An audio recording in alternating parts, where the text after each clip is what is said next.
We'd like to welcome Sarah Tanner with us here today. Sarah, tell us a little bit about yourself and your family and the very first time you heard the words congenital diaphragmatic hernia. Okay, I'm Sarah. I am 32 years old. I've been married coming up on 10 years. We have 3 children, and we are originally from Michigan. The first time that I heard about CDH was at our 20-week ultrasound at a university hospital after having an ultrasound at 19 weeks, knowing something was wrong, but they weren't sure what. So. And did they refer you to someone else? At 19 weeks, yes, they had talked about the possibility. They said they didn't know what they were looking at. They warned us that it could be Down syndrome. We did a big blood panel to check for all kinds of different birth-related defects. We had multiple things coming up on the first ultrasound, including low kidney function. So they really weren't sure what we were looking at. So they referred us to the big university hospital the following week to go meet with a specialist to have multiple ultrasounds done to see what was happening. So you had an entire week to worry, not knowing what was going on. Yes, and that whole time I had done nothing but research about Down syndrome and Fragile X and all that other stuff, because those were the things that were brought up at the first appointment. Wow. I mean, literally a million things can go wrong in a pregnancy. It's a miracle any of us are born healthy. And to have to go through that for an entire week is torture. I'm sorry. Yeah, it was definitely a roller coaster ride. We had originally, so to backtrack a little, this whole pregnancy was different. I have PCOS, so we do fertility. We have to do fertility treatments. And so we had like 6 failed rounds, and I was ready to give up. I went to my doctor's appointment with a fertility specialist on my birthday and told him I can't do it anymore. The hormones were a roller coaster. They weren't working. And they came back in and laughed and said, well, your blood work says you're pregnant, so you've quit at the right time. So I found out that I was pregnant on my birthday. And then we went in for our 7-week ultrasound, and they told us that there was internal bleeding and that they couldn't find a heartbeat. And they told me that I probably needed to go in and, have a DNC and discuss whether I wanted to try again or whether I was done. I was completely devastated, but I asked them to give me 1 week to come back and check again before we decided to do anything. And so they agreed. They gave us 1 week. And, doing fertility in the past, I knew 7 weeks is very early. If things weren't exactly spot on, you never know. And I had fought so hard to get pregnant to begin with that I wanted 1 week just to make sure. I went home that day and I spent that whole week angry. I had already given up. I really had. I was just doing it as a formality. And then we went back a week later, and I was laying there with my eyes completely closed on the table. I wouldn't look at anything. And finally the nurse goes, are you going to open your eyes and look at your baby? There was no bleed. There was a strong heartbeat, and there he was. So, yeah, we were originally told that we weren't going to have him to begin with. And then we went through a healthy, first trimester, half of the second trimester, no issues, no problems, strong heartbeat, levels rising every time. And then at 19 weeks is when they said things aren't adding up, things aren't where they're supposed to be. They only mentioned that his heart wasn't in the right place and that his kidney function was low. And that's when they referred us to the university. Wow, you guys really had a roller coaster before you even heard of CDH. And right. Wow. Yeah. Okay, so what happened at the university appointment? We had gone in, they had done an almost 2-hour, very extensive ultrasound. They measured everything. We knew something was wrong about 15 minutes in, because she went from very happy and cheerful and asking if we had a name picked out, what our nursery was going to be, to complete silence. She stopped talking. She turned the screen off. We couldn't see what was happening. So, I'm laying there trying not to shake as it's complete silence. Something's wrong and they're just not telling you. And then we did a fetal echo after that. And then we were set down in a room, and it was just a tiny little room the size of like a half bathroom. And we waited, and the specialist walked in, immediately picked up a box of Kleenex, handed it to me, introduced himself, and then said, "I'm sorry to tell you, your baby has CDH and it has very low chance of survival." And when I tell you, the rug was ripped out from under me, the room began to spin, it got very hot. The only thing that I can think of to describe how I felt was Alice falling down the hole to Wonderland, and everything is just being swirled around you. I didn't even know what CDH was. I actually asked him if, because they had mentioned the heart being in the wrong place, I actually had mentioned, "Are you saying it right? Don't you mean the heart defect?" And he went and got a diagram on a clipboard and handed it to me and said, "No, we mean the organs aren't in the right place. It shifted the heart to the wrong side of the body." He had told me that it's very rare. He said that we were even, in his words, more rare because we were right-sided, not left. And then he stood us up, had us move to another room, and had a genetics counselor come in with a bunch of papers and wanted to discuss abortion. So, yeah. That Definitely not what we expected going into that appointment at all. Like, we were prepared for Down syndrome, not something we'd never heard of before, / we don't think he's gonna survive. There's nothing we can really do for you. They had told me I was 20 weeks. They had told me that if I wanted to see if the hospital could offer anything at birth, I had to wait until 28 weeks. And in that meantime, they recommended termination and starting over. That's a very familiar story. In the 85% of these babies who are diagnosed in utero, all hospitals recommend abortion. Yeah. That's just standard protocol for them. For us, there's nothing standard about anything because we're trying to absorb this information and these big terms, and our baby might not survive, and then you have to decide on termination too, and it's too much for any family to process all at once, but that is just standard hospital protocol. Right. And so, any other information on CDH, or did you go home and Google it? So we sat down with the genetics counselor, and she was very friendly. She told us, our options were either schedule to terminate, go home and consider terminating, and call and let them know our decision and let them schedule, or wait until 28 weeks and see what the hospital had to offer us with more tests and scans, but that she said the outcome wasn't going to be very good. And we told her respectfully we would never terminate. That was our choice. And that we were going to wait and see. And we were probably an hour and 15 minutes away where we lived from the university. And we drove home, and the whole time I bawled. Before we even got to our car, I was sobbing down the hallways of the hospital. And I went into the bathroom, and my husband stood outside, and I just slid down the wall and sat on the floor and just bawled. And I just remember that I couldn't stop thinking, why go through all of this and get pregnant, find out on my birthday, find out that he is a fighter, find out he had a heartbeat, find out the bleeding didn't affect him, to then find this out and be told he's not going to survive. Like, that's just, it didn't make sense. And the whole car ride home, I was pretty quiet. I kind of took my time to, think everything over 1,000 times over. And then when we got home, I decided that I had my upset time, and I was going to research and figure this out. And so we got on the computer, and I made a post about it on Facebook. I made the post public.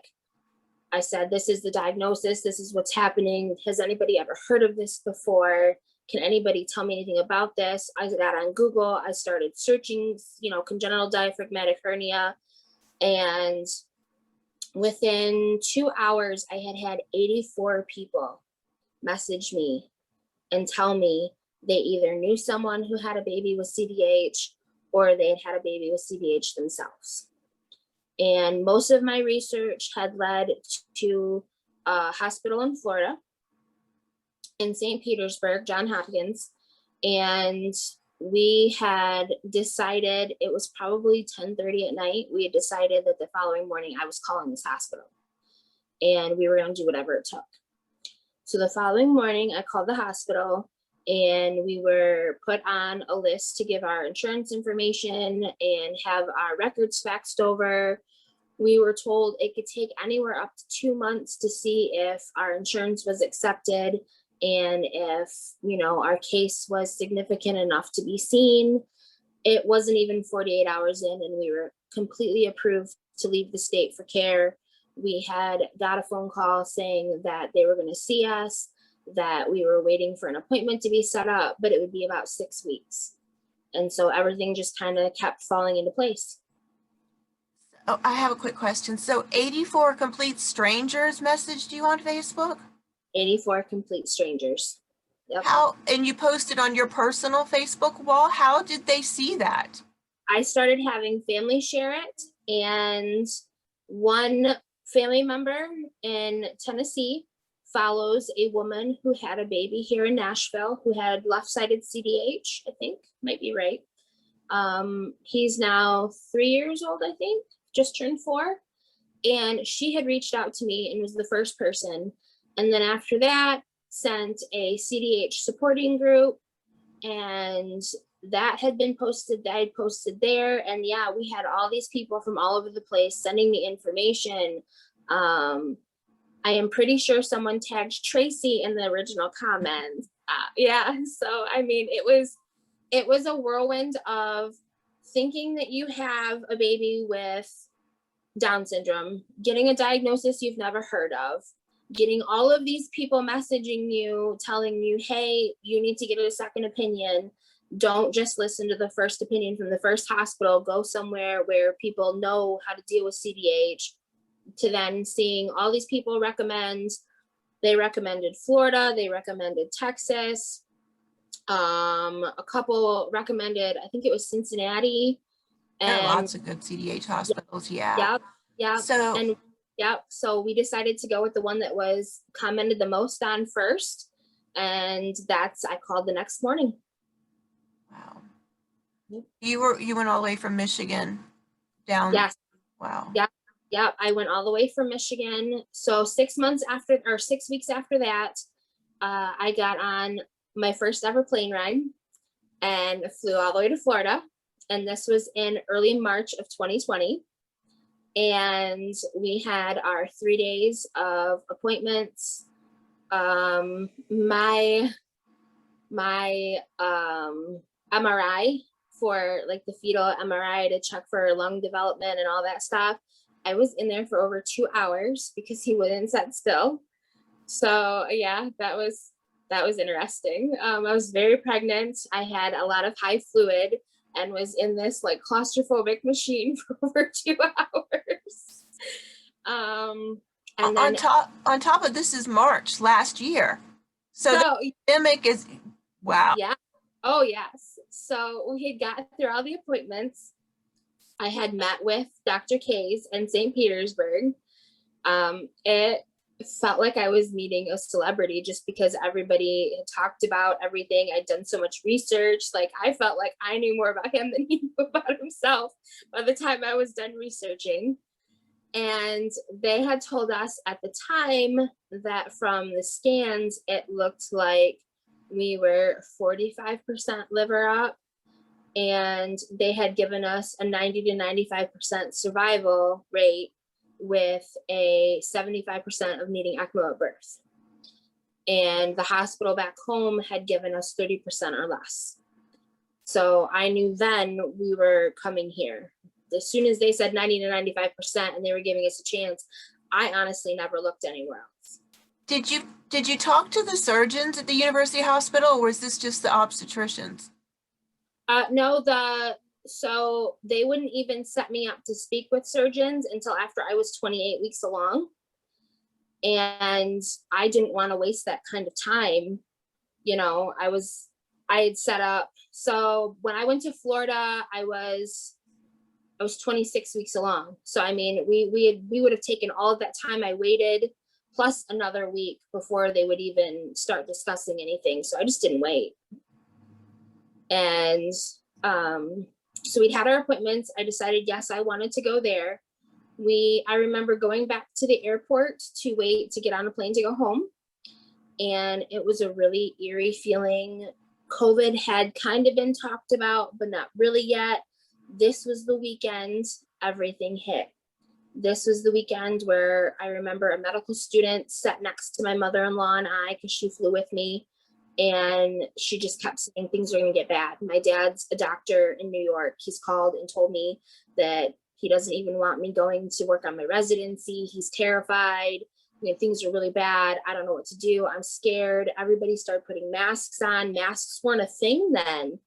And I remember kind of being scared flying home. Everybody was talking about it.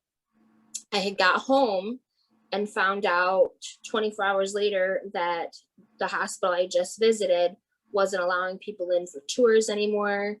The Ronald McDonald House wasn't allowing people in to tour anymore. Like, we were the last family that got to do all this before all of a sudden COVID hit and all these precautions went into place. I'd only been home a week, and I went to go see my regular OB, and the doctors in Florida wanted me to be scanned once a week for extra fluid because I had had a lot and I was having a hard time breathing. The baby had fluid around his lungs.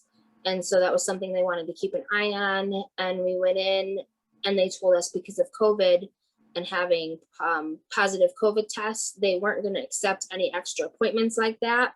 They weren't going to do my scans that needed to be done. And my OB got on the phone with Florida. We spent 2 days trying to figure it out. And Florida decided that for the best care, I needed to come now. So I hadn't even been home a week from my original appointments to choose there. And now I'm being told I've got 12 hours to pack my bags and leave. And we were the last ones into the Ronald McDonald House before they closed for COVID. We were the last family accepted. And you said this was your third child. My third child. But you had two others. Who went with me. Yes. So, yeah. So I have a 5-year-old and he was 4. He turned 5 at the Ronald McDonald House right after we got there. And my daughter was almost 2. She was about 1.5. And I had packed them up. And in the process of all of this, we had decided that we couldn't afford for me to live in Florida for that long. And because we were looking at like 4 months max around for a NICU stay if things went well, we were told, because he was so severe. So we had decided to give up our house. And I left my husband in Michigan, standing in the midst of a house half packed, and took our kids and left. And we stopped off in Tennessee for the night. So I didn't make the drive in a whole 24 hours. And I remember the Ronald McDonald House calling me that morning saying, "Hey, where are you? We need to get you here. We're closing." And so I rushed all the way through and got there, and we were the last ones let in. And you want to talk about not only everything, I mean, you know, everybody's life changed in March of 2020. But on top of it, I'm leaving my husband behind. I'm taking my children. I've now crossed the country. To then be quarantined in a room at the Ronald McDonald House because things weren't like what you had heard about on the support groups from families getting together. It couldn't be that way because of COVID. So there wasn't families mingling and getting to know each other and having dinners together, and it was eat in your room. And I have 2 small kids, but at the time the playrooms were closed, and, you know, it's don't go out in public as much as possible, and let's figure out how to order groceries, and there's no volunteers coming in. And it was definitely an experience. Wow. That's, Yeah. oh, Yeah. I feel like Yeah. I'm on a roller coaster with you listening to your story. Yeah. I'm so sorry. You just really had a perfect storm of everything that could possibly stress you out happen at the same time. Yep. Yep. And I mean, in a matter of 2 weeks, it was go for my first appointment. And then I will tell you that the day I left to head to Florida with my 2 kids was the last day. I have not stepped back in Michigan since. And that's where I grew up. I'd never left before then. So you're in Florida in quarantine with your 2 kids and Yes. no other adult with you to watch the children when you have medical appointments or anything like that? My mother worked it out to where she actually retired from, she worked for a school district, and she actually retired and came to Florida with me because, yeah, I needed somebody there. But my husband is a driver, so my kids couldn't stay home at the time. We didn't know. It was spring break. We just knew that when spring break hit, the schools decided to close for 2 weeks, and it was going to be we'll see where this is going. And in reality, they never went back. And so when she got far enough along and they were like, hey, you're doing Zoom meetings, you're not coming back. And then she had the chance to put in for her retirement. She retired and she came, and yeah, she stayed with my kids, and I had all my appointments and was being seen 1 to 2 times a week. And we were 4 people quarantined in a 1-bedroom for months. Yeah. That's so incredibly stressful. Yeah. Oh. But at least I was where I could get care. I was within walking distance of the hospital if anything happened. I was to the point in the end where I couldn't even lay down because I felt like I was drowning. So, I mean, at least I was where I needed to be. I knew that I was where if anything happened and I went into labor, at least I was somewhere where people knew about this and they gave us the higher survival rate, and I was ready to go. So I'm glad you are in a place you felt comfortable and that you feel like you were in the right place, but I'm really angry that the hospital in Michigan made you wait so long for an appointment for you to be able to sit down and meet with them and find out exactly right. what your real odds there were. Right. Because your entire life could have been so much easier. You didn't have to Right. get your house, and your mom didn't have to retire, and your kids weren't in one room with you. And we really need to train OBs a whole lot better. Yeah. Yeah. You should have had good, easy to understand, unbiased information at the time that you were diagnosed, so that you weren't having to beg strangers on Facebook to explain this horrible birth defect to you. That's awful. I mean, I'm glad you had so much response. That's great. If everyone had that many people rallying around them, that's wonderful. Right. But you never should have been put in that position.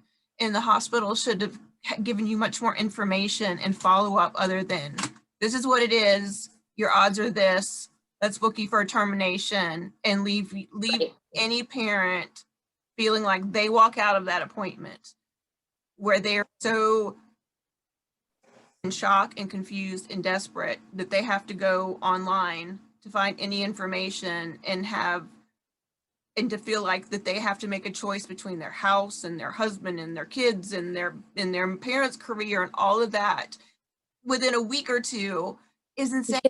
No human should be asked to completely uproot their life like that with so little information. It's just, but unfortunately, that's the reality for most families, and it's not right. We're working, but that's not.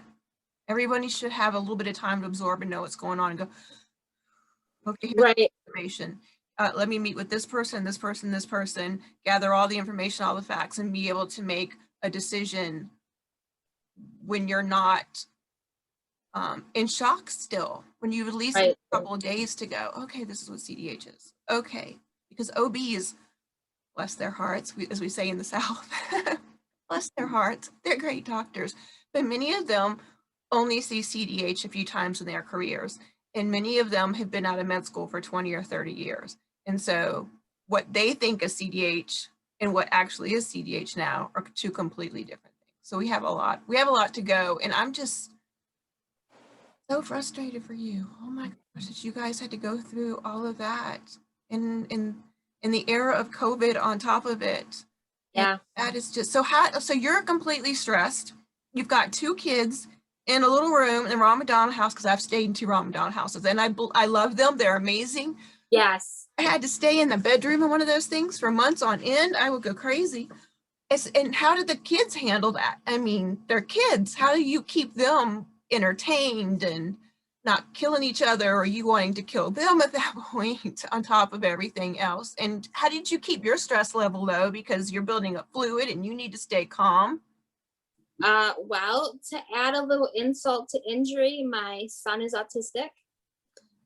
So that was even worse. So we were doing Zoom video chats with our pediatrician back home, and we ended up for the first time having to start some medication because it was such a dramatic change. You know, he was pulled out of school, he had to leave his dad behind, we're stuck in a bedroom, we see toys through plexiglass in rooms that we're told we can't touch and go play with, and we're not going outside. We're ordering groceries and things through curbside pickups. We were doing a lot of Amazon. So it was definitely trying, but I mean, they're young, so that helped a lot. And they at least had each other to play with, and they get along really well. So that was, we were really thankful for that. We would go out in the evenings after everybody had kind of gone home for the day, and there was a parking lot across the road for one of the doctor's offices, and we ordered chalk and had family and friends send little bouncy balls and bubbles, and we would just go run that parking lot every night from like 6 to 8 o'clock at night, and like run off energy and draw on the parking lot. And yeah, we had taken a lot of photos of my kids drawing hearts on the roads and writing little messages to the nursing staff and things like that, because there wasn't much else to do. And the Ronald McDonald House is set up to where they want people to not stay in their rooms if it wasn't for COVID. So the family rooms is where the TVs were. There are no TVs in the bedrooms. And, originally you're not supposed to eat in your rooms. So we had got to the point where we had gone on and found a Paw Patrol TV off Amazon because it was on clearance after Christmas. And I ordered a TV to go in our room, and we were running off of Bluetooth and Wi-Fi from our cell phones just to try to get some TV for them to watch some cartoons and things to keep them busy. And my sister had sent a DVD player and a bunch of her DVDs in the mail to have delivered so that we would have things to watch to kind of keep us going. And yeah. That's, everyone else is complaining about having to homeschool and their kids not going back to school, and you're, wow. I will tell you my favorite thing about the pandemic and about people like complaining about things they've had to go through, because I get it. Like, this last year has been stressful for everyone. Everybody's walked a different path, but either way, whatever they've gone through has been stressful. My favorite thing is when people complain about having to wear a mask. And I will say, I delivered a baby in a mask. So, I mean, if I can deliver a baby in a mask, I think you can wear it to the grocery store. That's my favorite. Oh my gosh, Sarah, your story is absolutely incredible, and he's not even born yet. I know. And backtracking a little to what you said about the OBs and not knowing things, when I had gone to my first OB appointment after I had come back to Michigan from my original Florida trip, my OB had to Google what CDH was in the room because he had no clue what I was talking about and had to read Google in front of me to figure it out. That's terrifying. That he never heard of it before. You message me his name later. I'll send him some information. Sure. So yeah, definitely. I mean, it kind of felt like it all fell out like you're watching it on Lifetime, and it's a big Lifetime drama, and you just don't think these things are going to happen to you because it just all sounds so unreal. Yeah. Well, before we get into the whole giving birth part, so you've met a lot of other CDH families during this time, I'm guessing, and a lot Yeah. of them going to the same hospital or different hospitals about to deliver. Yep. You were the last one in the Ronald McDonald House. So what Yes. happened to all the other families? They were actually put up in hotel. Most of them, from my understanding, were put up in hotels, and the hospital helped fund them for quite a while. Some of them I know because they were coming with family that didn't work, so they had to pay out of pocket and have family help support them for Airbnbs, and we're talking months at a time because you need to be there 4 to 6 weeks before you give birth, plus after if your child went on ECMO, if not, how many months they're in the hospital. So yeah, I know families that have been up in Airbnbs for as long as 6 months out of pocket themselves. Yeah. Most people can't afford that. You It's know, devastating. no, I can't imagine. So was the scheduled birth? Did he stay Yeah, schedule? yeah, we had a C-section scheduled. My other two were C-sections. So we had a scheduled C-section. It got to the point where we weren't sure if I was going to make it to 37, 38 weeks. We were pushing for at least like 34, 36. Every time I get to that mile marker, we would celebrate because I honestly didn't think I'd make it. And we finally did. I finally made it. And we had a scheduled C-section at 38 weeks. Now, you mentioned fluid building up. Did you have to have any of the fluid removed? It was talked about. When I was given the option before, it was something they would consider mandatory. I refused. I know that the miscarriage rate afterwards is very, very low, but it was still something that after everything we'd been through from the very beginning at 7 weeks till now, I didn't want to take the risk. So I ended up spending the last 8 weeks, I think, sleeping in a recliner. Wow. Yeah. Okay. So did your husband make it down for the birth?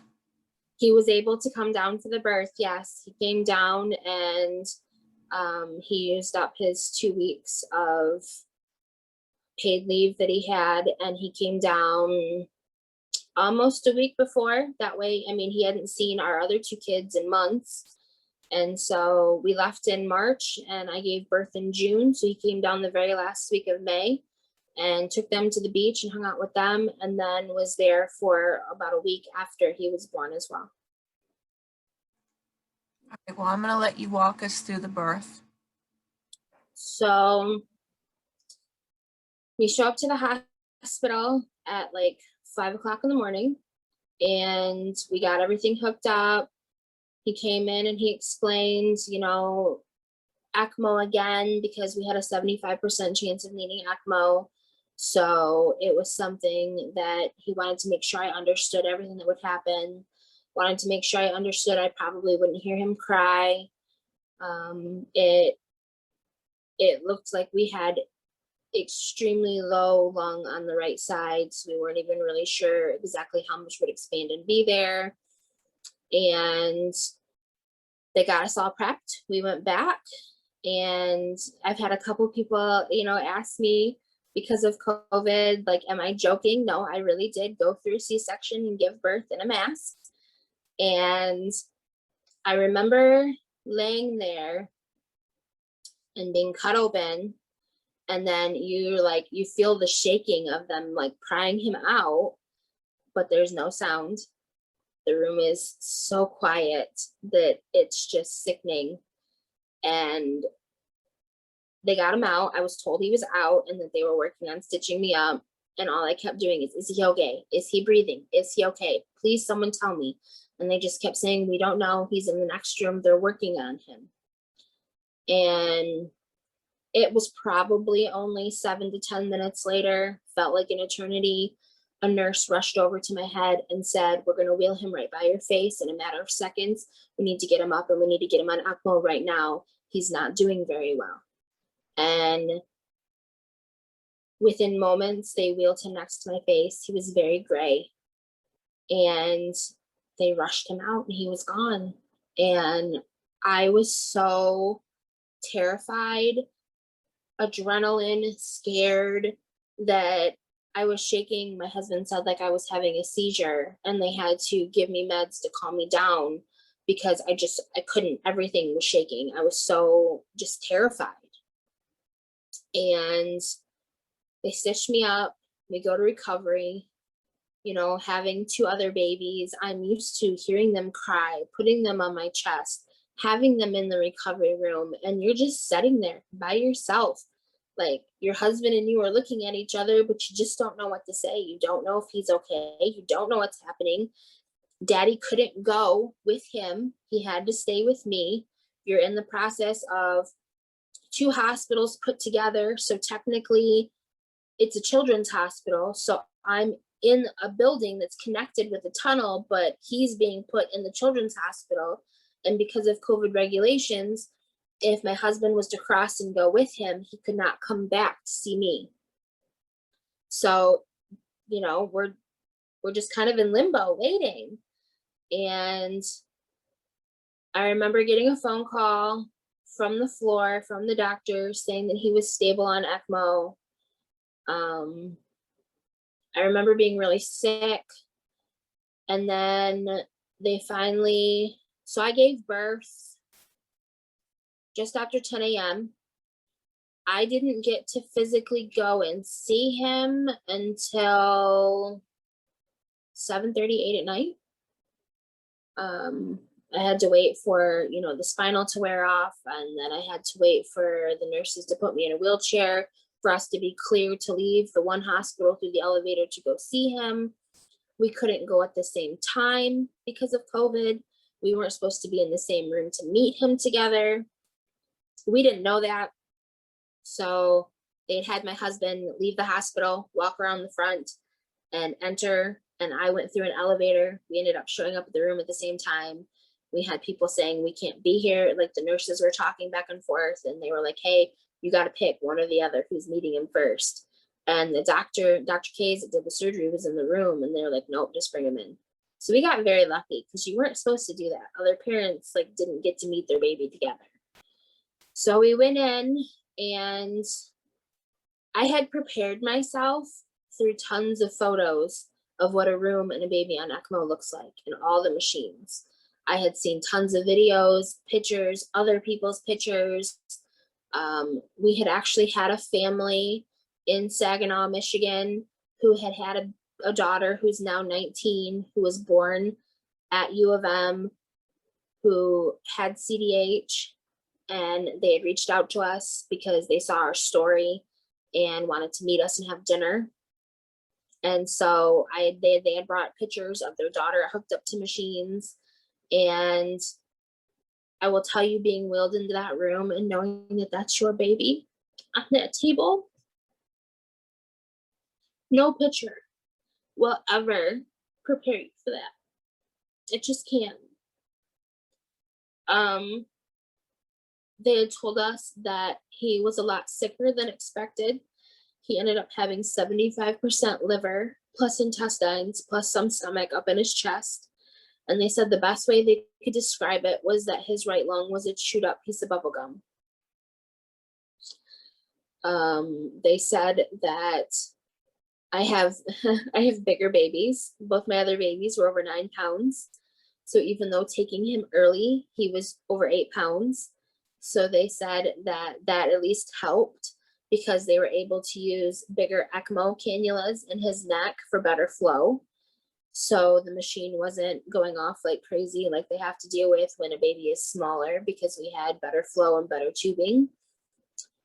And we were told that now it's just a waiting game and that he would be taken in to the OR that following morning for his repair surgery.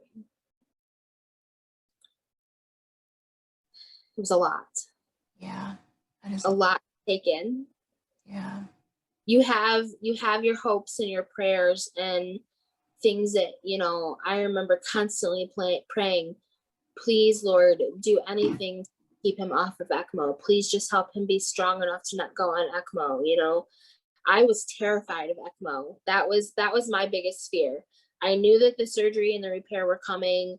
I knew that was something that had to take place, but for me, the ECMO was terrifying, and I wanted to somehow do everything we could to avoid it. And then finding out in the first 30 minutes that he's got to be hooked up right now because he's not handling it on his own was terrifying to me. So. Yeah, he definitely is a very dramatic little guy. Yeah. Yep. So I went back to my room. My husband stayed in the hospital with me for the first 24 hours. That was the one and only time we were allowed in the room together. From then on, he would walk out and go around and go in through the front of the hospital and be checked in and go up and see him. I could only see him when a nurse was available to put me in a wheelchair and take me through the elevator themselves with their badges. And the following morning, we weren't even allowed to leave our room to be on the same floor when he had his repair surgery. That was hard for me. I knew that there was nothing I could do, and either way I'd be in a waiting room, but I couldn't even be close to him and be there if something happened. Like, if something happened, there's nothing I can really do, but as a mom, I still wanted to be right there and I couldn't. So it was a good 5 hours of sitting in my hospital room, staring at each other, ordering food, but then not wanting to eat it because I'm too stressed, flipping through the TV, but it's like you don't want to watch anything because you just want to know what's happening with your baby. And then we finally got the phone call that he had made it through surgery and everything was okay, and that I could have the nurse wheel us down and we could hear everything about what happened. So I had a nurse take me through. My husband waited, and we went in, and they had said, you know, that the repair it went well. Things did okay. That is when we originally found out that there was 75% liver up plus intestines and stomach compared to what they had thought.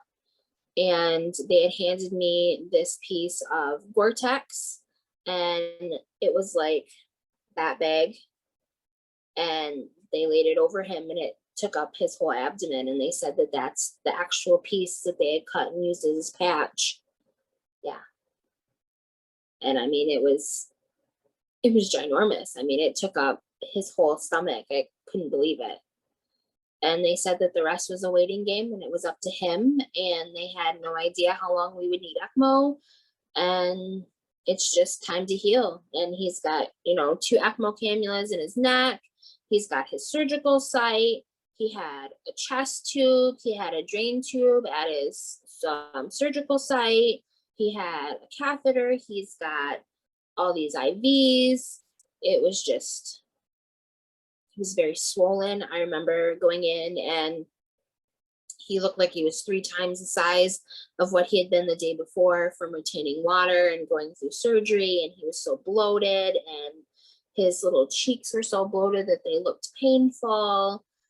And that was my first experience seeing a baby cry and not hearing anything. And it was gut-wrenching. It really was. That's definitely very hard to see. Yeah. There's not much you can do to soothe them. You know, you can touch their hand and that's about it. I was scared for a good week to even go by his head because I was afraid that I would move the cannulas in his neck. And, you know, there's a nurse at the desk at his bed watching over all of his vitals, but then you've got another tech at a computer at the ECMO machine watching all of that and checking for clots. And then you've got nurses coming in and out, and there were just so many people. And my husband stayed for the rest of that week and would go up in the morning and be there for rounds in the morning. I was discharged 2 days after my C-section to the Ronald McDonald House. And then he left the end of that week, and it was back to just me and now 3 kids and my mom. And We had been on ECMO for maybe a week, and they had called and said that there were clots in the tubing and we needed to do a swap out of some of the tubes. Apparently now I know, that that's relatively common. Then I'm, panicking and trying to rush up to the hospital. I had a wound vac on my incision. I'm like holding my incision and booking it to the hospital in the middle of the night because I'm so worried and I don't know what they're talking about. We ended up going through 4 of those plus a complete circuit change through his time on ECMO. We spent a total of 30 days on ECMO. Yeah, solid 30 days. And I mean, it was just me going up and sitting there for hours and hours, 8 hours at a time sometimes. And you've got the lights dimmed so that you try to keep him calm. And you've got a sound machine in there, but you can't do anything.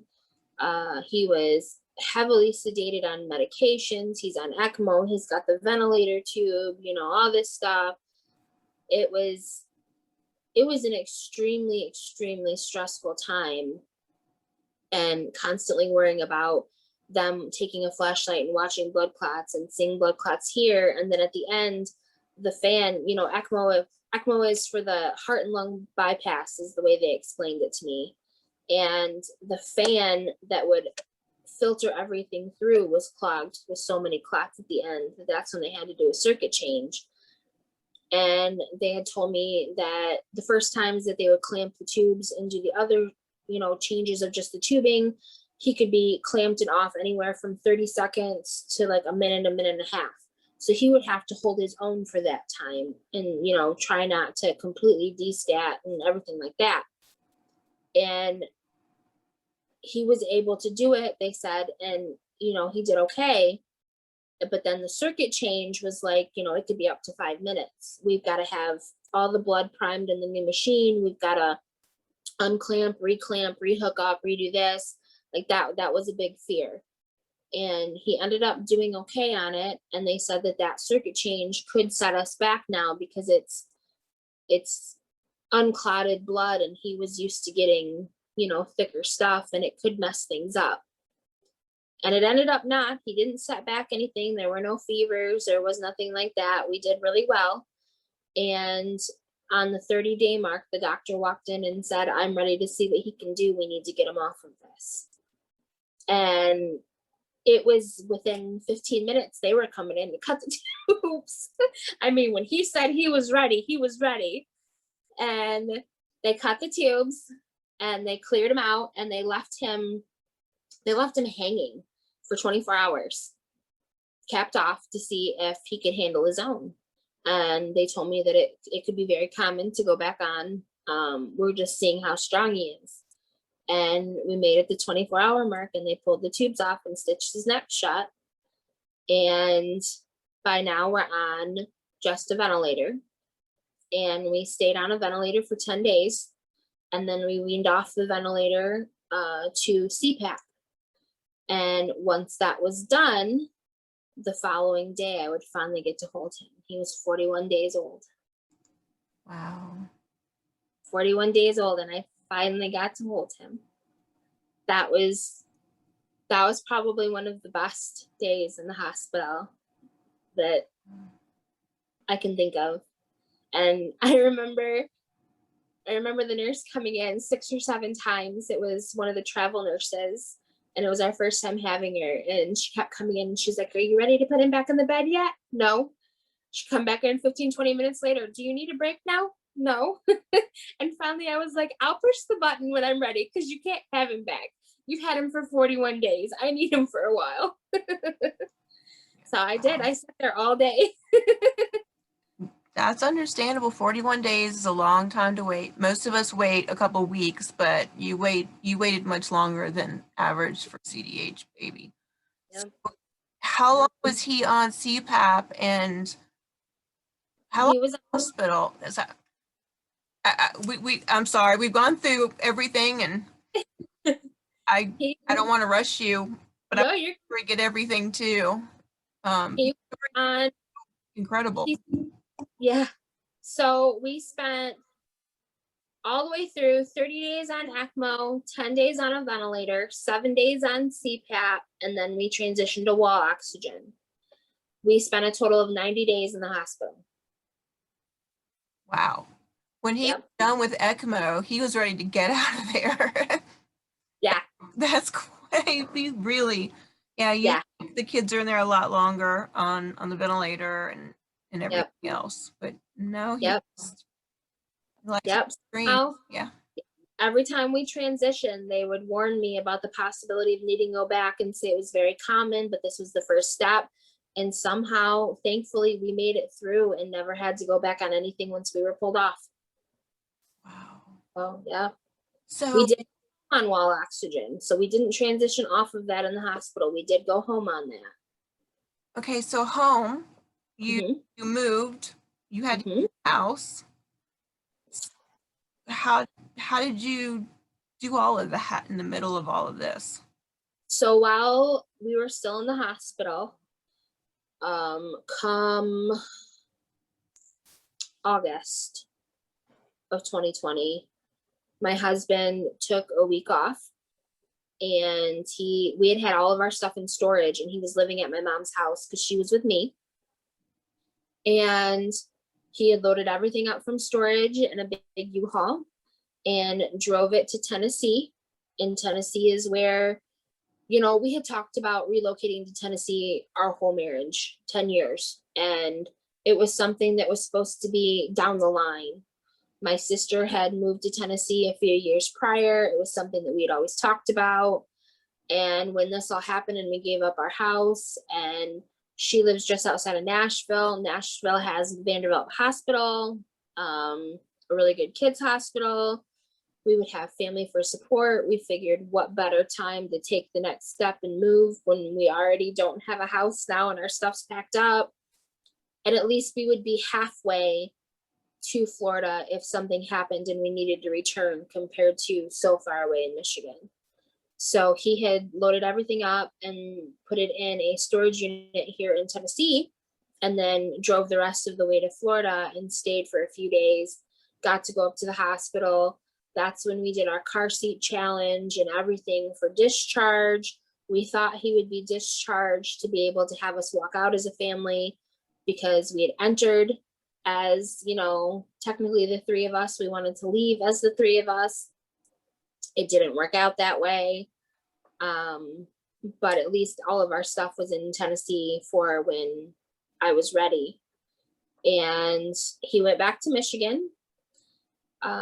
Technically, we still did not come back as a family until December of 2020 because we had to deal with income and having a job. So he continued to live in Michigan and work his job and prepare my mom's house to sell because there's just me and my sister. And if my sister's already in Tennessee and I'm going to Tennessee, she didn't want to get left behind by herself. So she was going to sell her house and go. Yep. And Austin was discharged 2 days after my husband left. We had found out that one of his echo didn't come back, and it was showing some hypertension again. So they put him back on his medication. We had to wait for insurance to approve the medication. And after gaining weight for 2 days, he had lost some weight, and they required gaining weight 3 days in a row to be discharged. So we were finally discharged. He was discharged on 0.2 liters of oxygen. In the process of all of this, we had a second surgery to put in a G tube. And we had found out after him doing so well and thriving in the hospital, eating, and then deciding to stop and not taking anything. And he would scream all the time. And we had to go back on pain meds. And it was like after 2 months of thriving, all of a sudden we were declining and we didn't know why. We had found out that he had herniated his stomach through a hiatal hernia on the left side, and it needed to go in and be repaired. His stomach had actually flipped. And when they did the dye contrast, it would go down his throat and just circle back up and come right back up. So we were doing nothing but throwing up. He wasn't getting any food. He was very uncomfortable. So we did a Nissen fundoplication. Yeah. Close Yeah. enough. You're good. And then had the G-tube placed. They brought his stomach back down. They said that also the G-tube going through the stomach would kind of hold that in place. They fixed the other repair, and then we healed from that surgery and were discharged after that. But before that, he was eating really well by mouth, even after. Yeah. So yes, they had warned us. They had massively warned us about oral aversion. We had worked with oral specialists. He would not do oral care with breast milk at all. He would not take a pacifier. He did not want things in his mouth. He did not want you near his mouth. We were having a hard time with latching a bottle. We finally got him to eat. We were up to like 50 mLs of feeding, and then all of a sudden we dropped to nothing, and we're just super unhappy. And it turns out it was because his stomach had gone through. So yeah. Guy. So he goes through all of that, surprises everybody at every single turn. And he had had a couple blood infections and was considered sepsis from his PICC line, and we had to have that removed and redone. And he was very, very, very sick with high fevers and things like that in all of this as well. Yeah. He's something else. He definitely is. Yeah, we actually, so towards the end, we had got red and white boxing gloves, and they had used baby links to hang toys above the cribs in the hospital. So they had something to look at. And we had bought little tiny boxing gloves and had hung them up there and got him little fighter shorts because he's such a fighter. That's very appropriate, definitely. Yep. So you all finally came all together at home in Tennessee in December. Yes. So we were discharged. We were discharged the very last day of August. We were asked to stay in Florida for a week for a follow-up to make sure that we were doing well. The feeding port was doing well. He was gaining weight still. We had had our exit appointment, and we had left, and I drove to Tennessee. We had to rent a U-Haul because between everything that I had arrived with packed in my car, plus adding in a new car seat, and adding in my mom's stuff, and adding in everything we had bought to make it through 6 months in Florida with 2 kids, I had to rent a U-Haul and drive it back. Wow. Yeah. So we arrived in Florida, or we arrived in Tennessee, and I went and stayed with my sister in her apartment, and my mother went back to Michigan with my oldest, my son, and they had put her house up for sale, got it all done. It sold in 3 days. And Here to do that, yeah. They had loaded everything up, and he was supposed to have a job transfer come through in Tennessee so that he could still keep his job. We could keep our insurance, everything like that. We had been promised it for at least 8 months, and when it came down to it, they didn't. So he showed up here in November. I went and got myself our apartment in the same complex, like right next door to my sister. That way, for the first year, if we needed help, we could have it. And he showed up the first day of December. And so we were finally all together. I had our place set up, got our stuff out of storage, everything like that. But he was showing up with no job because they didn't put the transfer through. It's like when it came time to do it, they just disappeared. And so it was like, hurry up, find a new job, get health insurance rolling, things like that. Because that was my biggest fear. We've got a kid with special needs and all this stuff going on, and all of a sudden we have no insurance.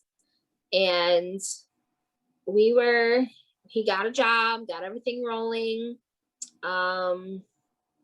He's made 1 ambulance ride to Vanderbilt for showing signs of like hypertension not being under control, respiratory distress. He was sucking in and his ribs were showing. And that was a week after I had originally got here from Florida. They had admitted him for a day. Got to see his baseline, at least got to meet the team here, I guess.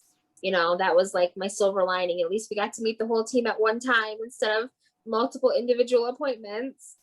And so that was September. The end of September, first week of October, we had stopped using our G-tube completely. I had noticed that if I would run his formula through at night, he wouldn't want to eat until mid-afternoon. And so I decided to take a chance and one night not run anything to see if he was hungry. And he woke up at night to eat and ate all day. And we just continued and never went back. Wow. And yeah, we stopped using that about the first week of October.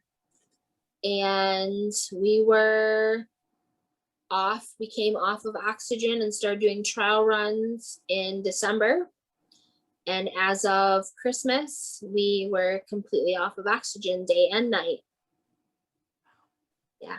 And we're preparing to go back to Florida right now to have our G-tube removed and our follow-up. So that's amazing. Yep. He's been able to, I mean, we've worked really hard and we're eating everything. We're drinking everything we need to be by mouth. We're gaining weight. He fell off the growth curve for a while, but continued to follow his own growth curve. So they weren't really worried about it.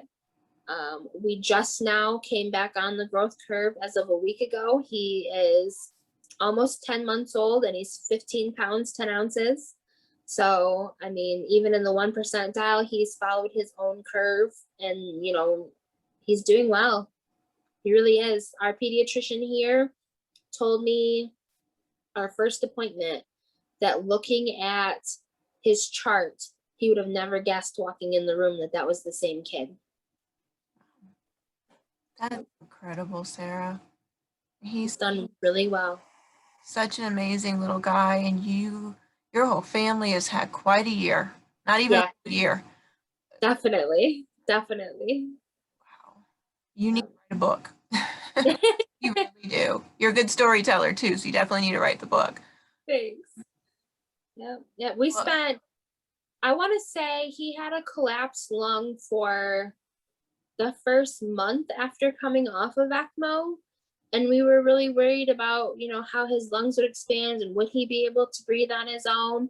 So, I mean, even coming off of the oxygen was such a huge deal for us during the day, let alone 100% not using it at all.